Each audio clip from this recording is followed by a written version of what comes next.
Esta historia nos llegó al correo hace unos días. Nos escribe Germán, taxista de 53 años con 25 años de oficio en la Ciudad de México. Dice que en todo ese tiempo le ha tocado de todo, gente rara, rutas imposibles, noches que no se olvidan, pero que esto fue diferente a todo lo demás. Dice que nunca se lo había contado a nadie porque no tenía manera de explicarlo sin que la gente pensara que estaba loco. Esto es lo que nos contó. Yo soy taxista de los que conocen la ciudad de verdad. No de aplicación, no de los que dependen del GPS para ir de la Roma a Polanco. Aprendí las calles a la antigua, de memoria, durante años de vuelta y vuelta. Me sé los nombres de las colonias, los atajos, los tramos donde el tráfico se embota a ciertas horas, los callejones que parecen salida y no son. Eso es orgullo de oficio. Y también es lo que hizo que aquella noche me costara más aceptar lo que estaba pasando, porque mi cabeza intentaba resolverlo con lógica de taxista antes de aceptar que la lógica no alcanzaba. Era un martes, casi las 11 de la noche, afuera de un hospital en Tlatelolco. No es raro parar afuera de hospitales, siempre hay quien sale de noche y necesita transporte. Se abrió la puerta trasera y subió un señor. Edad difícil de calcular, quizás 60, quizás más. Traje oscuro un poco pasado de moda, pelo blanco peinado hacia atrás, maletín pequeño de cuero café. Todo muy normal hasta ese momento. Me dio la dirección. Calle Prolongación Moctezuma 1140, Colonia Valle del Silencio. La repetí mentalmente buscando la referencia. No la encontré. Le dije que no conocía esa colonia. Me dijo que estaba entre Tepito y La Guerrero, que yo la iba a reconocer cuando llegáramos. Algo en su voz era tan tranquilo, tan seguro, que arranqué sin seguir cuestionando. En 25 años uno aprende que hay colonias que cambian de nombre, que hay calles que se llaman diferente en los mapas que en la vida real. Me dije que probablemente era algo así. Manejé hacia Tepito. El señor no habló durante el trayecto. No era un silencio incómodo, era de esos silencios de personas que están acostumbradas a ir en taxi y no sienten la obligación de entretener al chofer. Yo tampoco dije nada. El radio estaba en una estación de música de fondo, la ciudad afuera como siempre, todo normal. Llegué al área que me había dicho.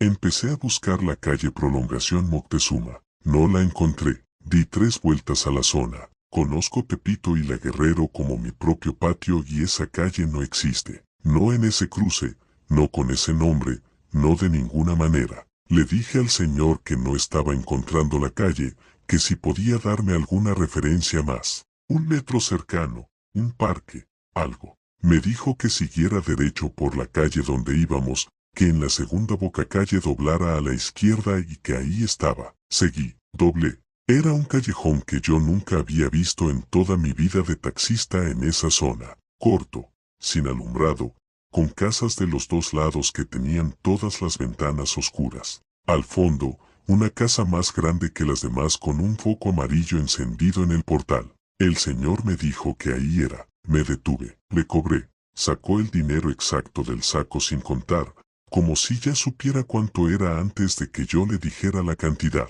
Bajó, caminó hacia la casa del foco amarillo, tocó y la puerta se abrió de inmediato, como si adentro ya sabían que venía. Di reversa para salir del callejón. Cuando llegué a la bocacalle y doblé de regreso a la calle principal, miré por el espejo retrovisor. El callejón no estaba, era pared.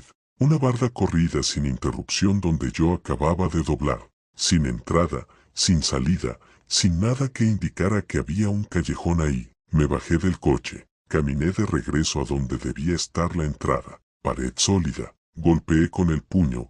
Piedra maciza.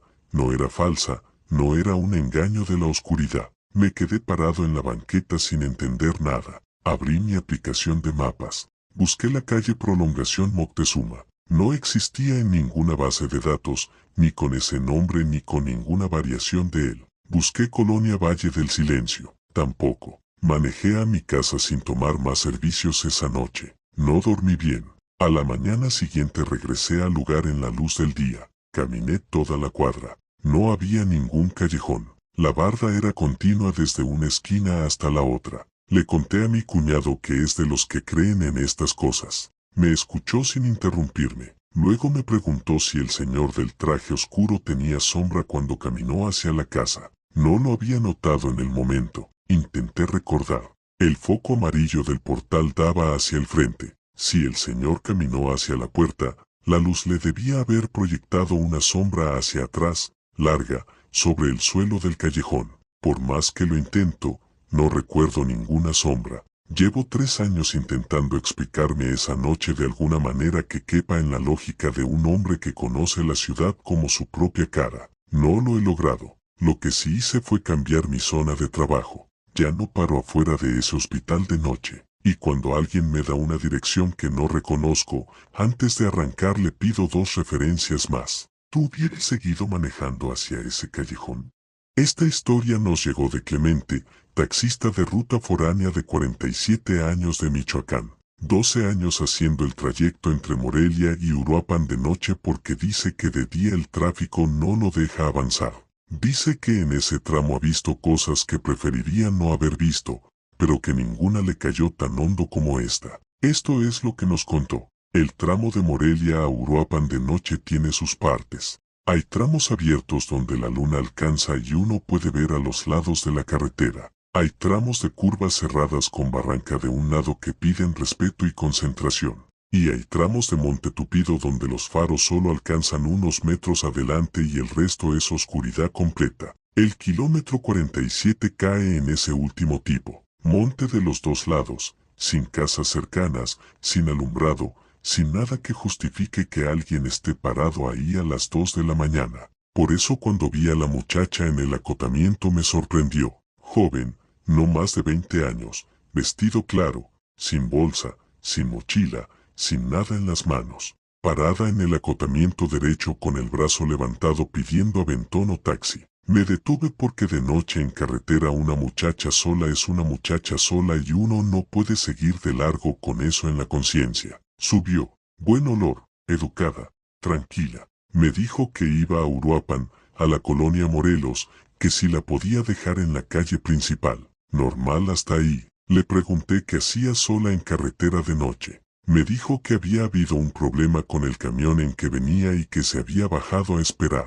No pregunté más. Arranqué. Lo que empecé a notar no fue de golpe sino poco a poco, que es como noto siempre las cosas que están mal. El frío primero. Tengo calefacción en el coche pero esa noche traía frío de carretera y la había apagado porque me da sueño. Sin calefacción el coche estaba a temperatura de noche de sierra, fresco pero no helado. A los 10 minutos de que subió la muchacha el coche se puso helado, no fresco, helado. El tipo de frío que te sale el vaho cuando respiras. Le pregunté si tenía frío. Me dijo que no, que ella estaba bien.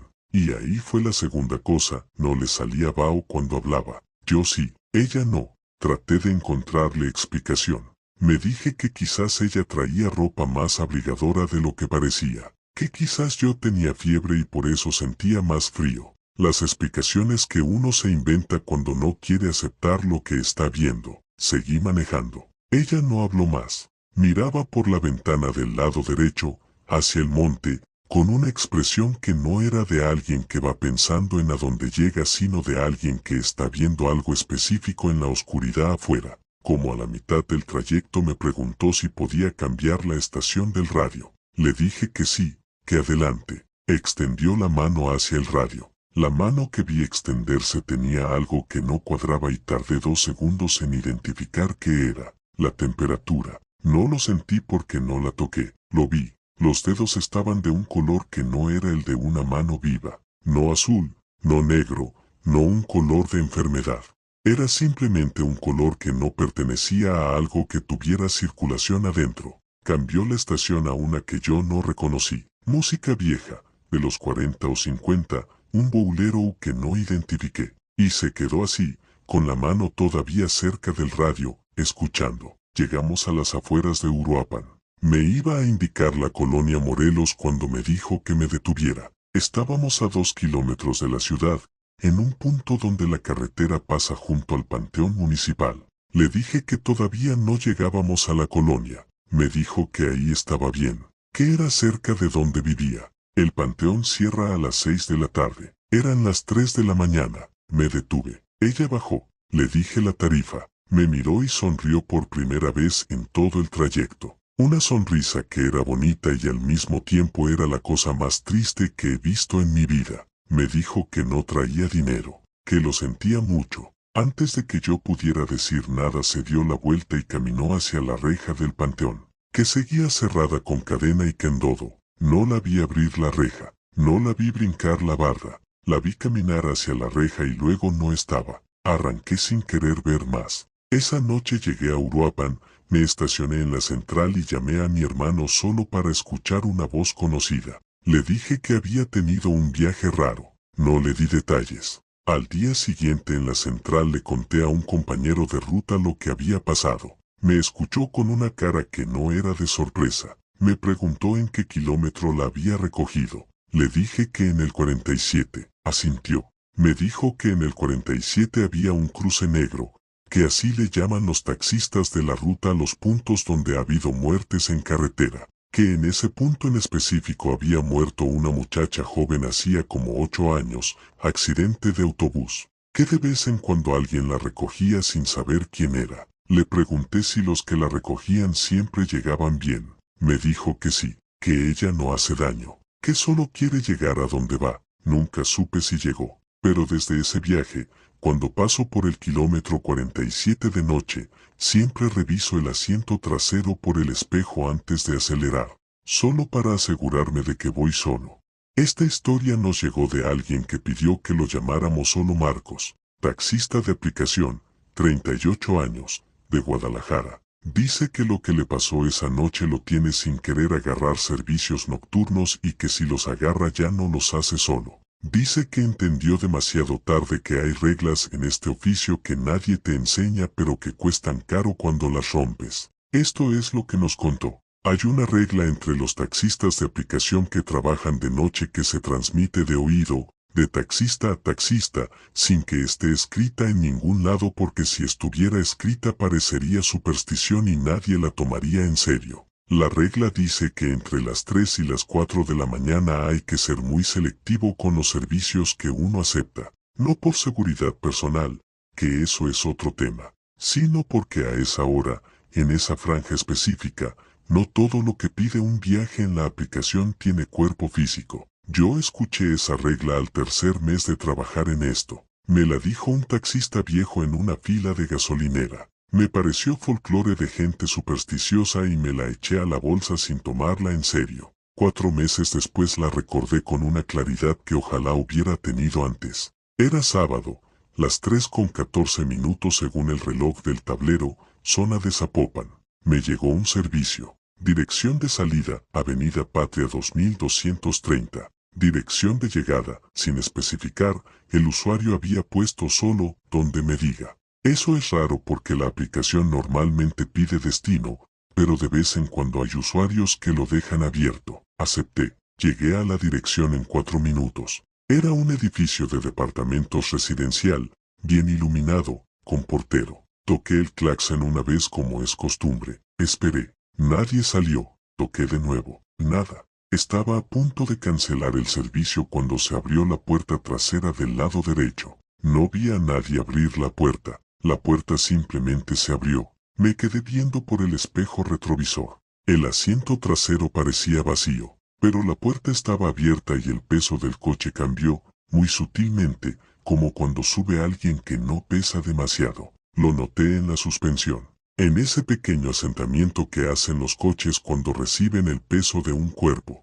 Debí haber cancelado en ese momento. Debí haber bajado, revisado el asiento, constatado que estaba vacío y cancelado. No lo hice. Me dije que era el asiento, que a veces hacen eso solos. Que el viento había abierto la puerta, que la suspensión era vieja y sensible. Le pregunté en voz alta a dónde íbamos. Silencio. Luego, desde el asiento trasero, una voz. No la de alguien que habla, sino la de alguien que lleva tiempo sin usar la voz y la usa con esfuerzo. Rasposa, muy queda, como salida de un lugar muy adentro. Me dio una dirección. Un fraccionamiento en las afueras de Zapopan que yo conocía porque había llevado servicios ahí antes. Arranqué. El frío llegó a los 2 minutos. Un frío que no tiene nada que ver con el clima porque esa noche Guadalajara estaba templada. Un frío que viene de dentro del coche, del espacio mismo, como si algo en el asiento trasero fuera un hoyo por donde se escapa el calor.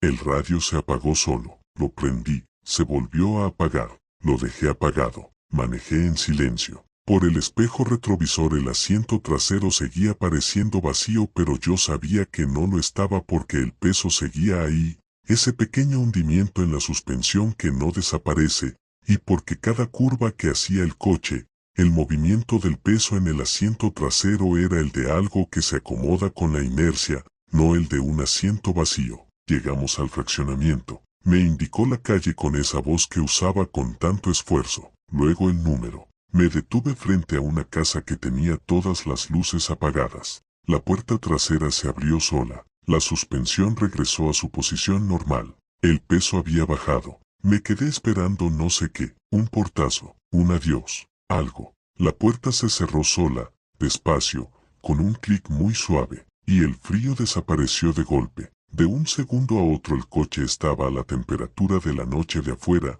templada, normal. No cancelé el servicio en la aplicación porque no supe qué poner en el motivo. Lo dejé correr como completado. 5 minutos después me llegó la calificación del usuario, 5 estrellas, y un comentario que decía, gracias por no preguntar. Fui directo a mi casa. No agarré más servicios esa noche. Le conté al taxista viejo de la gasolinera al día siguiente. Me dijo que yo había tenido suerte, que algunos que aceptan esos servicios llegan bien al destino, que otros no regresan de la misma manera en que se fueron. Le pregunté qué significaba eso. Me dijo que hay pasajeros que no suben solos, que a veces bajan y dejan algo adentro del coche, y que si uno no sabe limpiar el coche como se debe limpiar después de un servicio de esos, lo que dejaron se queda. Esa noche limpié el coche con todo lo que el taxista viejo me dijo que usara. No voy a decir que fue porque no quiero que nadie lo intente sin saber bien lo que hace. Lo que sí les digo es que desde esa noche entre las 3 y las 4 de la mañana pongo la aplicación en no disponible, sin excepciones, sin importar cuántos servicios se estén acumulando en la zona, porque hay tarifas que no se cobran con dinero. ¿Tú hubieras arrancado con la puerta que se abrió sola? Desde un número que marcaba fuera de servicio cuando intentamos contestar. El mensaje decía al principio, no sé si lo que voy a contar me pasó a mí o le pasó a alguien que era yo. No entiendo la diferencia todavía. Esto es lo que decía. Llevo 18 años manejando taxi en Monterrey. Conozco esta ciudad de una manera que muy poca gente la conoce, que es la manera en que la conoce alguien que la ha recorrido completa de noche durante casi 2 décadas. Sus colonias, sus tiempos, sus peligros, sus personas. He visto nacer negocios y morir otros. He llevado a gente a hospitales de emergencia y a novios nerviosos a pedir matrimonio. He escuchado confesiones que nadie más escuchó y he guardado secretos que no me pertenecen. Eso es el oficio. Y lo he hecho 18 años sin que nada me sacara del carril de lo explicable. Hasta la noche del 12 de marzo. Sé la fecha exacta porque fue la noche del cumpleaños de mi esposa. Habíamos festejado en la tarde, con los hijos, con la familia.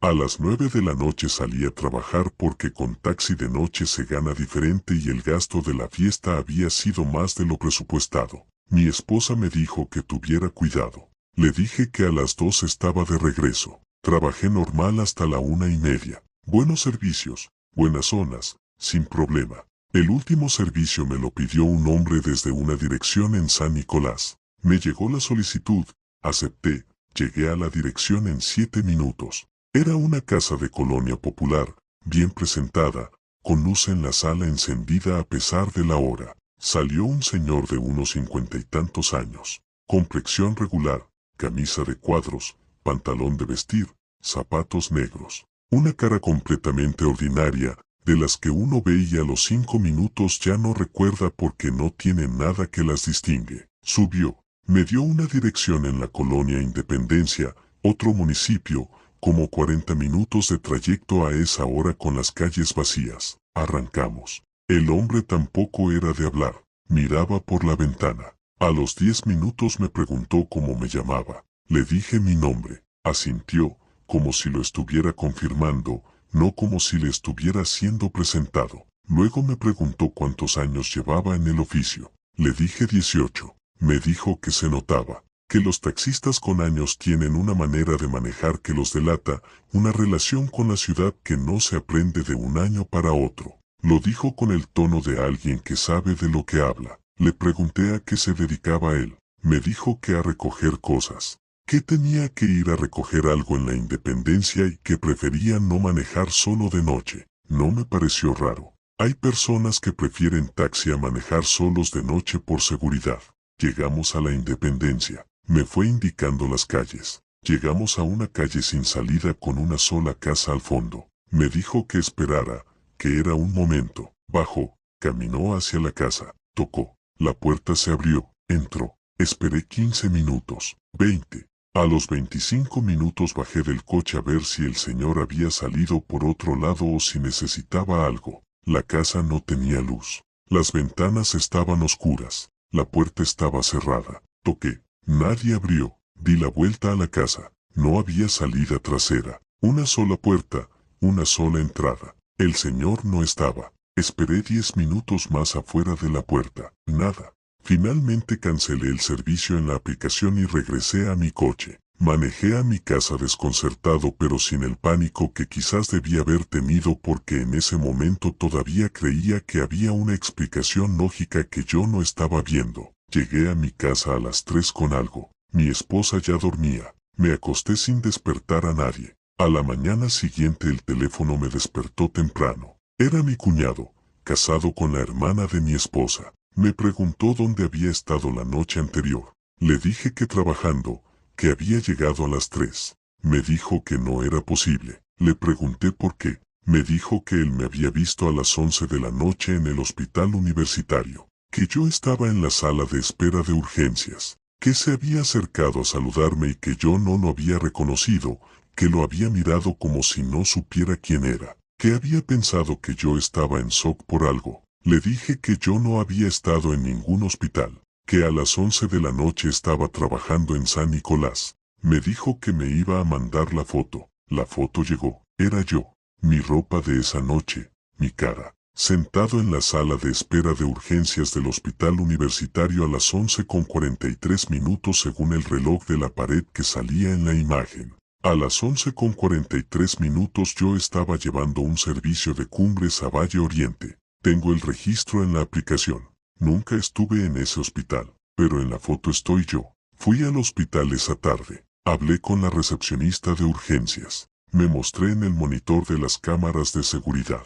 Me reconoció de inmediato. Me dijo que sí, que yo había estado ahí la noche anterior, que me había visto entrar y sentarme, que después de un rato me había levantado y salido, que no había hablado con nadie ni pedido nada. Le pedí ver la grabación. Me mostró la pantalla. Era yo, caminando por urgencias, sentándome, esperando, con mi ropa de esa noche, sin excepción de que yo no tengo manera de haber estado en ese hospital a esa hora si al mismo tiempo estaba manejando un taxi al otro lado de la ciudad. Revisé mi aplicación de nuevo. El servicio de esa noche estaba completo. El señor de camisa de cuadros había calificado el viaje 4 estrellas, sin comentario. Busqué el número de teléfono desde el que había pedido el servicio. Marqué, fuera de servicio. Busqué la dirección de salida del servicio en Google Maps. El resultado mostró un lote baldío. Le conté todo a un compañero taxista, uno de los viejos, de los que llevan más tiempo que yo en el oficio y que han visto de todo. Me escuchó completo sin interrumpirme. Cuando terminé me preguntó si recordaba bien la cara del señor. Le dije que no. Que era una cara de las que no se quedan grabadas. Me preguntó si durante el servicio el señor había mencionado lo que iba a recoger en esa casa. Le dije que no, que solo dijo que iba a recoger algo. Mi compañero se quedó callado un momento. Luego me dijo algo que llevo semanas intentando olvidar sin lograrlo. Me dijo que en el oficio hay una historia que los taxistas viejos se cuentan entre ellos. Que de vez en cuando alguien recoge un pasajero que no está buscando llegar a ningún lado, que está buscando un conductor, que necesita a alguien que conozca bien la ciudad para que lo lleve a donde tiene que ir, y que lo que recoge en el destino no siempre tiene forma física. Le pregunté qué quiso decir con eso último. Me dijo que a veces lo que recoge es lo que el conductor ya no va a necesitar. No he dormido bien desde esa conversación. Sigo trabajando. El taxi es mi vida y no sé hacer otra cosa. Pero hay una cosa que cambié desde esa noche y que no voy a cambiar de vuelta. Las 2 de la mañana soy de mi esposa y de nadie más. Sin excepción. Sin importar cuánto esté necesitando el dinero. Porque hay servicios que cuestan más de lo que uno ve en la tarifa. Y hay pasajeros de los que uno no puede cobrar nada porque ya se llevaron el pago antes de bajar. Después de leer esto, ¿tú seguirías aceptando servicios de noche después de algo así?